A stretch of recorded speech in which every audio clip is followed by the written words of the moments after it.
Well, let's go back to our top story now and the sad news of the death of actor and comedian Robin Williams at the age of 63.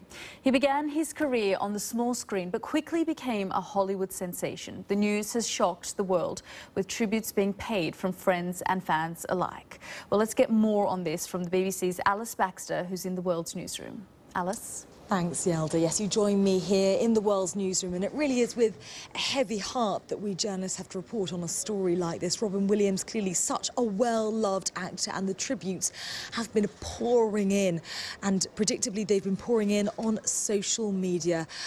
Louise Hosie, social media manager here at BBC World News, they have literally been pouring in, haven't they? Yes, they have, Alice. I mean, since news of Robin Williams' death yesterday, there have just been so many posts on Twitter.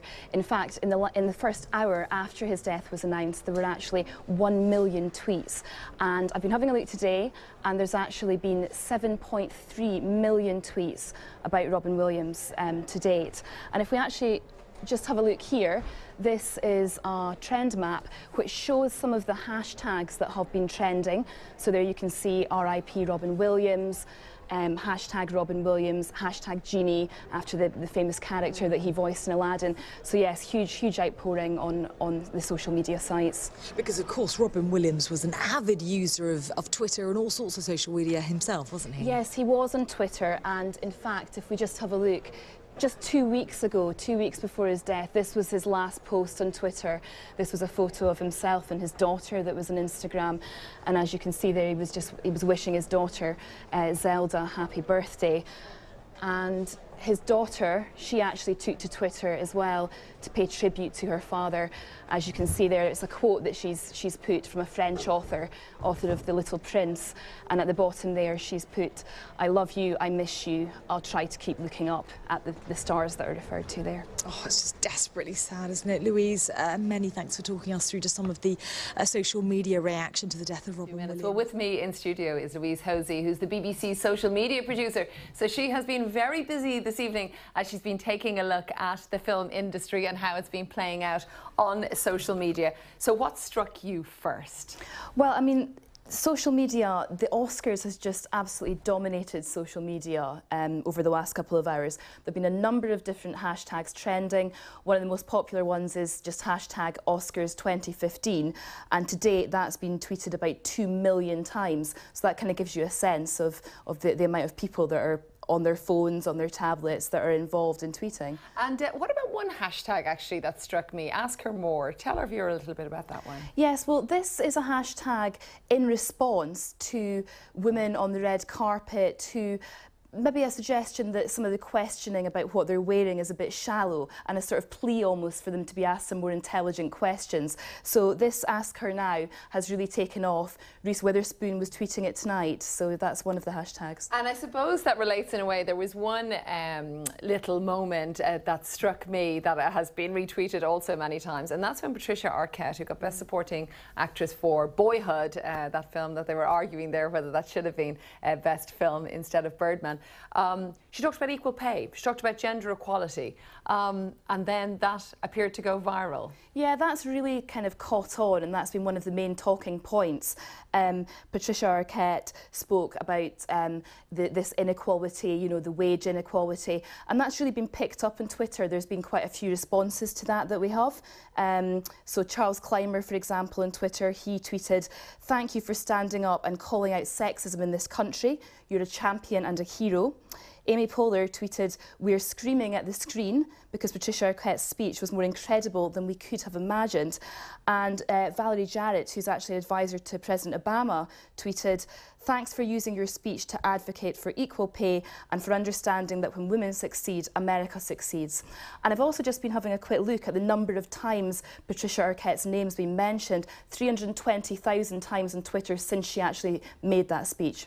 And also with that, which I'm not sure whether our viewers will have seen it yet or not, The camera then focused in on Meryl Streep and Jennifer Lopez, who were seated beside each other at the table, and they basically went for it, fist pumping and supporting Patricia Arquette as she gave this speech. So that little clip also seems to have gone viral. That did. That's really doing the rounds again on Twitter, on Facebook, on Instagram, and will probably be one of the most tweeted images, no doubt. And with this, of course, since you've been sitting with me in the past couple of minutes when we were hearing from Peter, Best Actor, Best Actress, Best Film comes in. Do you think how popular it becomes on social media, of course, that must give a boost as well to films or the actors involved? Well, yes, I think it does, but I also think that's what's quite interesting is sometimes on Twitter, the sort of films that people are speaking about and the actors and actresses are not always the ones that go on to win. So, for example, this year, Selma was talked about a lot. Now, that could go back to when the nominations first came out in January, and there was a hashtag going around, the hashtag Oscars So White. 118 of the nominees are white this year, only 9 are non-white, and that's a hashtag that's been tweeted and spoken about today as well. So with this, what do you take away from it as you've been looking at this throughout the night? Well, I think the general feeling is compared to last year, it doesn't seem to have quite the same buzz. I'm not quite sure if Neil Patrick Harris has really managed to kind of get it going, and that's been reflected a bit on Twitter. Looking back last year, you had Ellen's Selfie that did incredibly well. So I think the jury's still out. I think, and also that was mentioned by our guest there as well, Neil Patrick Harris. When I was scrolling through, indeed, there was a few calling for Amy Poehler, as you mentioned, or Tina Fey, or Ellen DeGeneres. So we'll see what happens next year. Louise Hosie, thank you very much. Well, stay with us. Now, that furore over the BBC Top Gear presenter Jeremy Clarkson, which led on Wednesday, of course, to him losing his job as the programme's main presenter, well, it rumbles on social media. Oisin Tymon, the producer at the centre of the row, has been receiving abuse on Twitter, but some social media users are now criticising the people who are attacking Mr Tymon. The Clarkson story is not the only news of an entertainment departure causing quite a stir on the internet. Our social media producer, Louise Hosie, is here. Where do you want to start? One direction or the other direction? You pick. Well, I think looking at the Jeremy Clarkson situation, you know, this is a story that's attracted huge media attention on social media. Top Gear, a programme loved across the world, and I think everybody has been waiting to see what action the BBC was going to take. Now, when it was announced yesterday that his contract wouldn't be renewed, there was this huge explosion on social media, and opinion really seems to have been split on whether it was the right decision.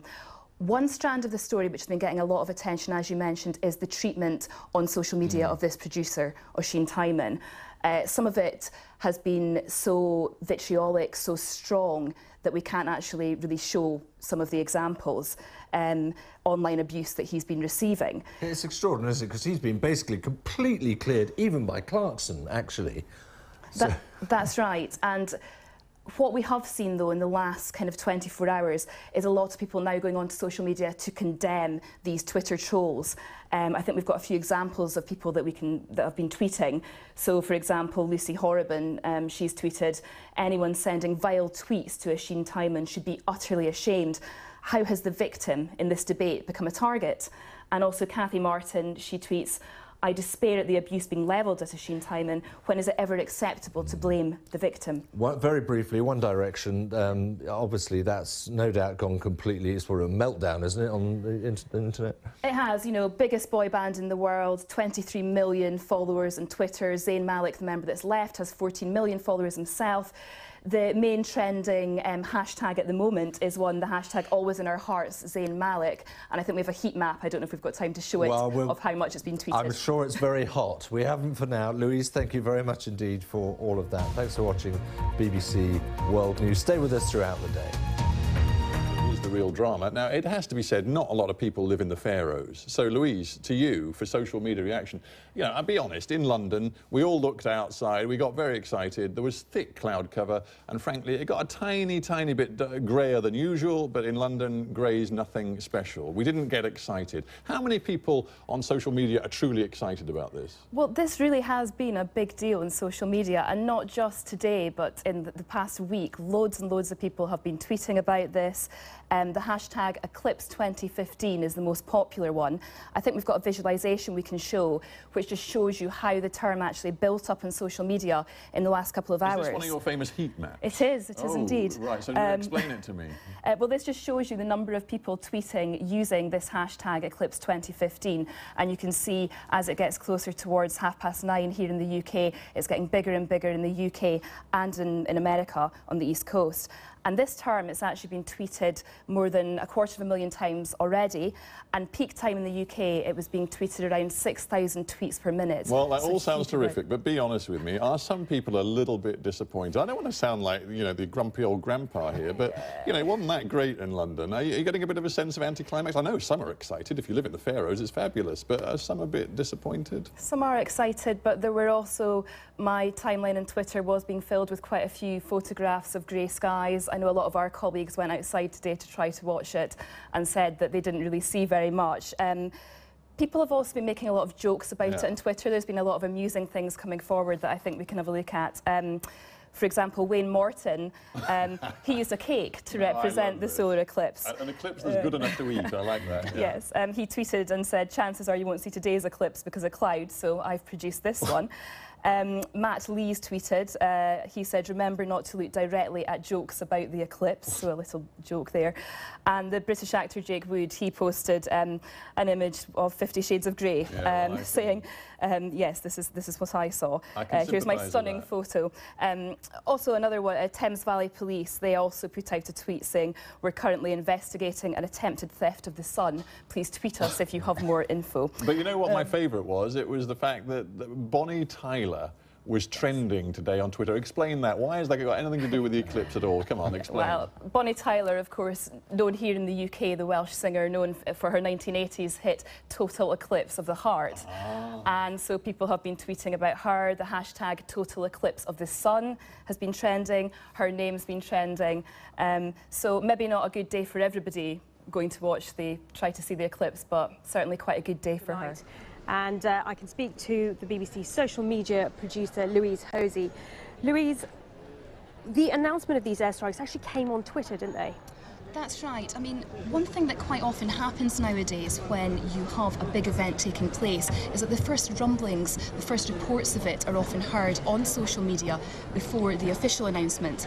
And what we actually have here is at 2:03 a.m. this morning, UK time, we have this man, Abdul Qadir Hariri, putting this post on Twitter. Now, we're still trying to verify his account, we're still in the process of that, but as you can see, what he says is breaking. Huge explosions shook the city in what might be the beginning of US airstrikes on ISIS HQs in Raqqa. Now, what's really interesting about this is that this actually came half an hour before the official confirmation from the Pentagon, and that was confirmed by Rear Admiral John Kirby. He also took to Twitter, in which he tweeted, US military and partner nation forces have begun striking ISIL targets in Syria using a mix of fighters, bombers and Tomahawk missiles. Louise, what's also interesting is they seem to be monitoring the death toll of what's happening on the ground using social media as well. That's right. Well, we know that Syrian activists and Syrian activist groups are very active on social media.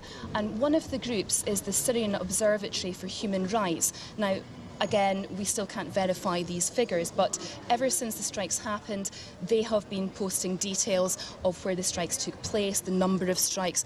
They also have reports of death tolls, which at this stage, I think the most recent one is 120. And some interesting hashtags coming up as well. That's right. Over the last couple of days, one hashtag that's really been gathering momentum is the hashtag not in my name, excuse me. And that is actually from Muslims who are actually condemning IS and want to distance themselves from them. That's quite interesting. There's also another hashtag in the last couple of hours that's come out, and that's hashtag all in your name, which appears to be used by some jihadists on social media. OK, thanks very much. I did retweet a lot of those comments just because the debate is so fierce right that now. Louise has been looking at some of the comments as well. It's been a massive response, hasn't it, Louise? I mean, what are some of the hashtags that have been trending? Well, it really has been a massive response. A lot of Indonesians are not happy about this at all. Some of the hashtags that have been trending, some of the most popular ones are hashtag RIP Democracy, hashtag Indonesia Mourning, and the most popular hashtag by far is hashtag Shame on You SBY, referring to the outgoing president. In fact, a lot of the anger seems to be directed at him on Twitter. And there's been some photos as well that have been doing the rounds? There have, yes. People on social media are saying that they feel let down, and a number of images have been circulating. And I think we can take a look now at some of the most popular ones. One of them that we can see is a mock-up here of the outgoing president, Yudhoyono, clutching a Best Actor award. And the next one, this shows logos of political parties, and translated it has the words, "Don't ever forget, they who stole democracy, they who were elected by the people but robbed the people's rights." So a kind of sense of the feeling there. And the third one, again, featuring the outgoing president with the words, "The father of Indonesia's indirect election." It's had a huge impact in the US, but indeed further afield as well. That mobile video leading ultimately to the arrest of the police officer, his charge as well with murder, and social media sites, Twitter, Facebook, you name it, have all been at it, as you'd imagine. Our social media producer, Louise Hosie, is here. First of all, let's have a look at the heat map, as we call it, Louise. I imagine that grew pretty quickly. Yes, that's right. Well, the hashtag Walter Scott, obviously after the individual involved in this, that's been trending worldwide, and it's been trending over the past kind of 12 hours. And I think we can have a look at just how it's actually trended. It started off in South Carolina, and I think we can just see it here. Yes, and then it grows and goes across the world. So that is still trending worldwide, alongside quite a lot of other hashtags. This particular hashtag, it's already been tweeted 270,000 times, and I think we can expect to see that grow as the US wakes up. Right, you keep talking about some other hashtags as well. What are people taking on as the sort of moniker, the symbol in terms of the hashtag for what this represents? Well, I think, like I say, we had the hashtag Walter Scott, but one of the other ones that we kind of have seen a resurgence in with this case is the hashtag Black Lives Matter. That's starting to trend. And I think if we look back, as your previous guest mentioned, to other instances where, high-profile instances where black men have been shot and dead, for example, the Michael Brown case in Ferguson, that's when we first saw that hashtag start to make an appearance. So that's starting to trend as well now. Another one, when you look at these hashtags, are ones like the hashtag I Can't Breathe, which is with the Eric Garner case in New York last year as well. So I think it's interesting to look at the language that's being used. I think I've also seen hashtag Justice for Walter Scott, which is starting to trend, and again we'll probably pick up as the hours go past. Powerful campaigning tools, effectively, aren't they? What about comment? What about reaction that is just coming through the likes of Twitter? Yeah, there's quite a few topics for discussion. A lot of tweets about this. I think if we can look at some of them now, there's one tweet here which says, "Unarmed, back turned, still killed. Don't let anyone not see this tonight," and that includes the video, which has been widely shared. Another man, Daniel, he's tweeted, again linking to high-profile cases, says Trayvon Martin, Michael Brown, Walter Scott, the list goes on.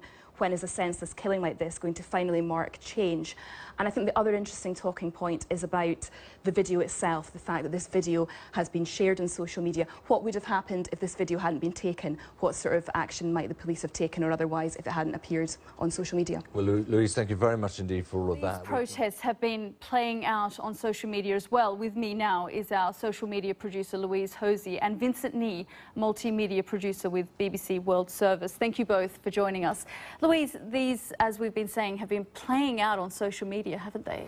Yes, I mean, these protests have really just taken social media by storm. Some of the hashtags being used are hashtag Occupy Central, hashtag Umbrella Revolution, referring to the parasols that some of the campaigners carry. And a lot of people have been posting video, uploading video onto their social media sites, and these show clashes between the police and the protesters, people being sprayed with tear gas. Also, people are posting images of them wearing yellow ribbons as a sign of democracy, and that's been featuring on Twitter and on Facebook as well. And there's also been tweets from people across the world expressing solidarity with the Hong Kong protesters. And Louise, some extraordinary pictures coming out. There have been. There's just so many images. It's hard to pick some, but I think we have some that hopefully we can see here. One from a students' organisation. Students are playing a huge part in this protest, saying large crowds remain in Admiralty even though the sun is set. They've also been using social media as something of an etiquette tool. In another tweet, they're advising protesters, you know, don't destroy public facilities, don't insult others. And then transport has obviously been disrupted. That's been reflected on social media. Tweet from one of the stations showing the crowd stuck just because of the sheer amount of disruption there. And also there's another tweet with a makeshift tear gas mask, advice for protesters on how to keep themselves safe. As to what could have happened, and really we're not getting much from the authorities at the moment, still waiting for some more significant briefings from them. Perhaps that will happen tomorrow. Let's talk now to our social media producer, Louise Hosie, who's with me now. Louise, this has all been discussed, isn't it? Online, lots of people commenting on Twitter about what they think might have happened. Give us a sense of what is happening in terms of Facebook, Twitter, some of the other social media sites. Well, absolutely, Lucy. I mean, ever since news of this plane's disappearance, people have been taking to social media. I've been having a look today at some of the hashtags that have been trending, the sort of things people are tweeting about, and by far and away the most popular one that people are using is the hashtag Pray for Air Asia. Now, this has been tweeted frequently, thousands of times in the last couple of hours, around 2,000 times in the last hour alone. It's trending worldwide. Other hashtags being used as well include things like hashtag Air Asia, hashtag Pray for QZ8501. And interestingly, Air Asia has also changed its logo on its Facebook and its Twitter accounts. It was a red logo and it's now changed it to grey as a mark of respect.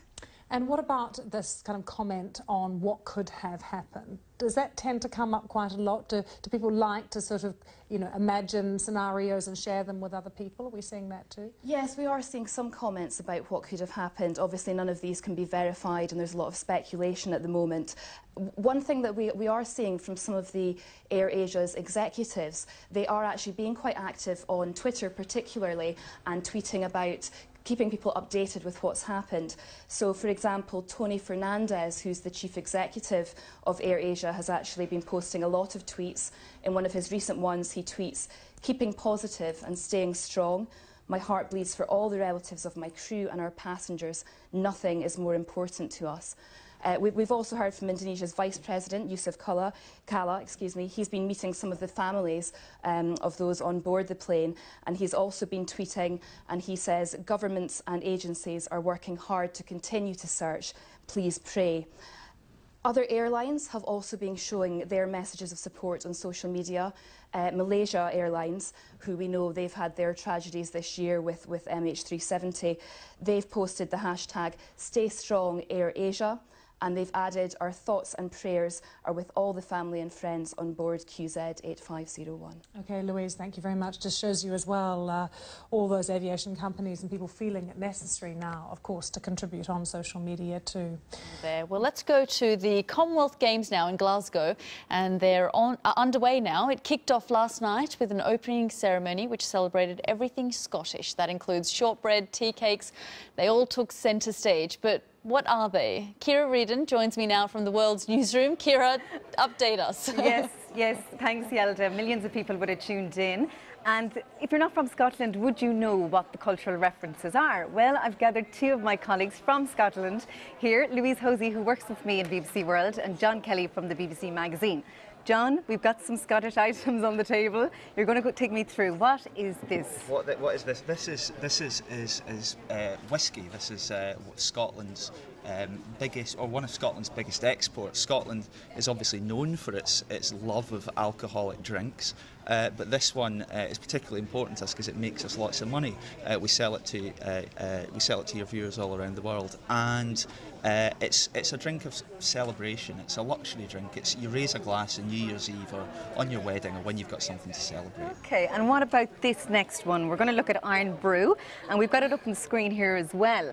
So what is it? I'm assuming, Iron Brew is generally something that's not understood by people from outside Scotland. It's you can see it's an extremely bright colour. It basically tastes of sugar. It's what Scottish people think fruit tastes like.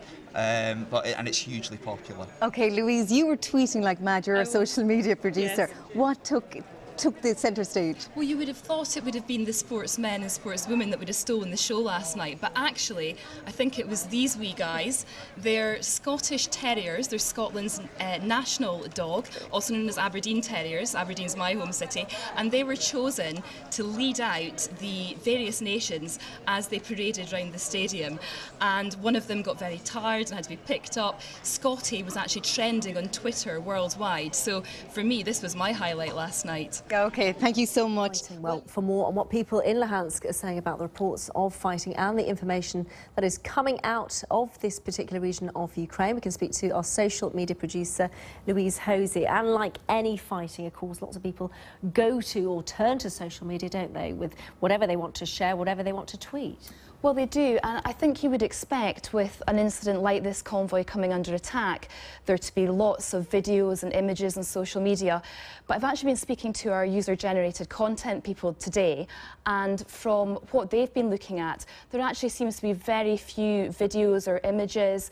Lots of people are tweeting about this, but there really just seems to be a bit of a black hole when it comes to videos and images on social media. What about Luhansk? We know there's been fighting, but a lot of people, of course, say they've left that area. It's deserted. Yes, we have had reports of that, quite a lot of reports on social media, and I think we actually have some video that we got through from our UGC department, and the video actually shows, as you can see, it's like a ghost town.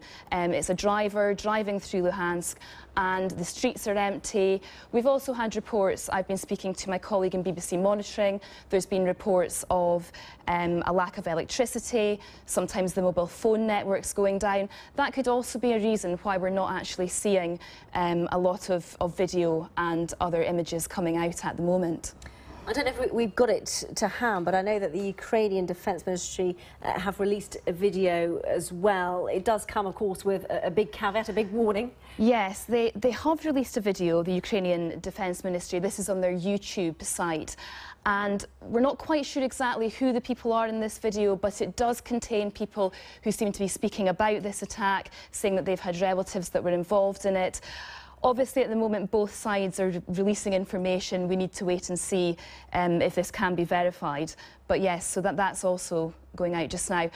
I've also been speaking to my colleague at BBC Monitoring, who's told me that just in the last kind of 10-15 minutes, BBC Monitoring have heard from the Ukrainian government, who apparently are saying that the militants, they're saying that the militants have actually cornered off part of where this convoy attack took place. Again, obviously, we can't verify that, so we just need to wait and see. Thank you very much. Lots going on there. I'll leave you to it. Louise Hosie, our social media Thank you very much for that. Let's go over to Louise Hosie. She basically manages our Facebook page, and she's been engaging with the audience, essentially. So how have you been doing that? Well, this is a huge story on social media. We've had millions of tweets coming in, and one of the things that we really wanted to do was to find out, through using social media, what people are really feeling about this, what their questions are. So some of our correspondents and presenters have been tweeting. Here's one from Lucy Hawkins, who presents our GMT programme. This was from yesterday, and she was asking people for their questions to Spain's public health chief. Likewise, Matthew also did a question and answer with Anne Soy yesterday, and he was on Twitter too, asking people for their questions. We then put this on our Facebook page as well, so that people had a chance to put in their questions, and at the end of the day we rounded it all up and put out some material with the most commonly asked questions. Okay, and what are the actually most common asked questions? Well, quite a lot of basic questions. So people wanted to know things like, how do you catch Ebola? How exactly did this Spanish nurse become infected? And also a very common one, when will there be a cure? Okay, thank you so much for that, Louise. So